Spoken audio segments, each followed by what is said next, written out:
Today, a judge sentenced former White House advisor Steve Bannon to 4 months in prison for criminal contempt of Congress. Bannon defied a subpoena from the January 6th committee investigating the Capitol riot. The longtime Trump ally was defiant on the way in and out of the courtroom and plans to appeal. Madeline Rivera has a closer look from Washington. Despite facing jeers upon arriving at federal court Friday, former Trump advisor Steve Bannon stayed defiant minutes before his sentencing.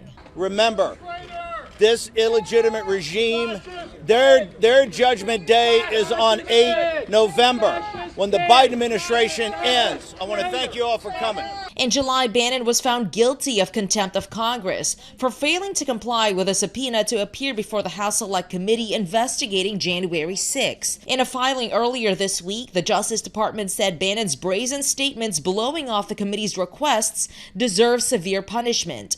The government recommended a 6-month prison sentence and a $200,000 fine. With the lack of remorse, I mean, he's proud of what he's done. He is touting this as his American duty to resist this politicized commission. Bannon's attorneys argued he should get no prison time and receive probation instead, pointing out that contempt of Congress charges are rarely prosecuted.